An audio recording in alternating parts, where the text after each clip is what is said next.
DSC అక్రమాలపై నిలదీస్తుంటే దాడులు చేస్తారా అంటూ మాజీ మంత్రి శైలజనాథ్ ప్రభుత్వంపై ఆగ్రహం వ్యక్తం చేశారు. మెగా డిఎస్సిలో అక్రమాలపై సిబిఐ విచారణ చేయాలన్న డిమాండ్పై నార్పాలలో వైసీపీ రిలే నిరాహార దీక్షలు చేపట్టారు. ఈ కార్యక్రమంలో శైలజనాథ్తో పాటు నార్పాల సత్యనారాయణ రెడ్డి, ఇతర ముఖ్య నాయకులు పాల్గొన్నారు. ప్రభుత్వ తీరుని వ్యతిరేకిస్తూ పలు రాజకీయ ప్రజా సంఘాల నాయకులు కూడా మద్దతు తెలిపారు. ఈ సందర్భంగా శైలజనాథ్ మాట్లాడుతూ నిరుద్యోగ యువతను మోసం చేసి డిఎస్సి అక్రమాలకు పాల్పడి కూడా కూటమి ప్రభుత్వం బుకాయిస్తోందన్నారు. తప్పు చేసి తప్పించుకోవచ్చు అనుకుంటున్నారని, ఖచ్చితంగా దీనికి సమాధానం చెప్పే రోజు వస్తుందన్నారు. యువకుల ఆగ్రహానికి గురి కాకముందే మీరు రాజీనామా చేయాలని డిమాండ్ చేశారు. మాట్లాడితే ఎన్డీఏ ప్రభుత్వం అంటారని, దీనికి కేంద్రంలోని ఏ ఎన్డీఏ పెద్దలు కూడా నైతిక బాధ్యత వహించి అక్రమాలపై సిబిఐ విచారణ చేయించాలన్నారు. జగన్మోహన్ రెడ్డి గారి నాయకత్వాన ఆంధ్రప్రదేశ్ రాష్ట్రంలో నిరుద్యోగ యువకులకు జరుగుతున్న అన్యాయాన్ని ఎండగడ్డానికి నిరాహార దీక్ష కార్యక్రమం ఈ రోజున నార్పల్లో జరుగుతూ ఉంది. డిఎస్సి 25లో అనేక అక్రమాలు జరిగాయని, అనేక సమాధానాలు లేని ప్రశ్నలు ఉన్నాయని, ముఖ్యంగా స్పోర్ట్స్ కోటాలో జీవోలు కూడా మారిపోయాయని, అనర్హులకు ఉద్యోగాలు, వాళ్ళకు కావాల్సిన ఉద్యోగాలు ఉన్నాయని చెప్పేసి అభ్యర్థులే ఆరోపిస్తూ ఉన్నారు. దానికి తగిన అంతో ఇంతో సాక్ష్యాలు కూడా ఈ రోజున ప్రచారంలో ఉన్నాయి. అట్లాగే మా దగ్గర అనేకమైన ప్రశ్నలు సాక్ష్యాలతో ఉన్నాయి.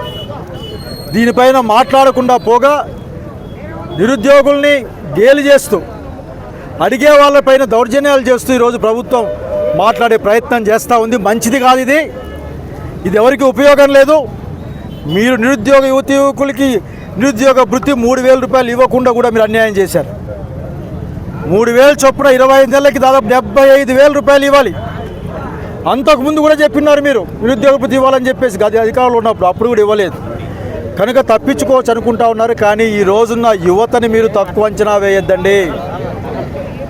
జెడ్ యువకులు జగన్మోహన్ నాయకత్వాన్ని ఈ రోజున వ్యవస్థలో జరిగే అన్యాయాన్ని ఎదుర్కోవడానికి సిద్ధంగా ఉన్నారు. కనుక తక్షణం డిఎస్సి అవకతవకల పైన సిబిఐ విచారణ చేయాలి. అట్లాగే విద్యాశాఖ మంత్రి బాధ్యత వహించి పక్కకు తప్పుకోవాలి. స్కూళ్ళ యొక్క కాలేజీల యొక్క ఫీజు రియంబర్స్మెంట్ తక్షణం ఇచ్చేయాలి, కట్టాలి. అన్నిటికంటే ముఖ్యంగా ఎన్డీఏ పక్షాన్ని కోరుతా ఉన్నా. మాట్లాడితే బాబు గారు ఎన్డీఏ అంటున్నారు. ఎన్డీఏ ప్రభుత్వం పక్షం బాధ్యత వహించి డిఎస్సి అవకతవకలపైన వెంటనే సిబిఐ విచారణ జరిపించాలని డిమాండ్ చేస్తూ ఉన్నాం. జై జగన్.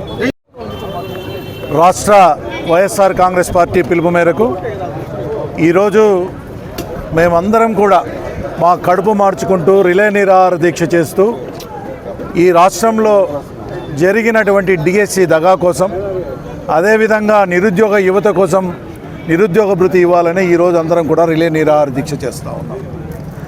మీరు మాట ఎత్తితే ఇది కూటమి ప్రభుత్వం, ఎన్డీఏ ప్రభుత్వం, డబుల్ ఇంజన్ ప్రభుత్వం అని చెప్పుకుంటా ఉన్నారే. మీ డబుల్ ఇంజన్ ప్రభుత్వంలోనే, మీ కూటమి ప్రభుత్వంలోనే కేంద్రంలో అవకతవకలు జరిగిన కారణంగా, నీట్ పరీక్షల్లో జరిగిన అవకతవకల కారణంగా దేశ విద్యాశాఖ మంత్రి ధర్మేంద్ర ప్రధాన్ గారు రాజీనామా చేసినారు.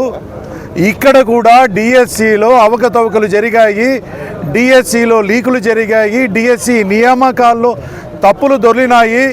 అందుకు నైతిక బాధ్యత వహించి లోకేష్ గారు తప్పుకోవాలి, లేకుంటే తొలగింపబడాలి, లేదంటే రాజీనామా చేయాలని చెప్పి వైఎస్ఆర్ కాంగ్రెస్ పార్టీ ఆధ్వర్యంలో మేమందరం కూడా రిలే దీక్షలు వివిధ రూపాల్లో పోరాటాలు చేస్తానే ఉన్నా ఏమాత్రం స్పర్శ కానీ, ఏమాత్రం పైన ఉన్నటువంటి నాయకత్వాన్ని స్ఫూర్తి తీసుకునే దాంట్లో కూడా లోకేష్ కానీ, చంద్రబాబు నాయుడు కానీ, పవన్ కళ్యాణ్ కానీ లేరు.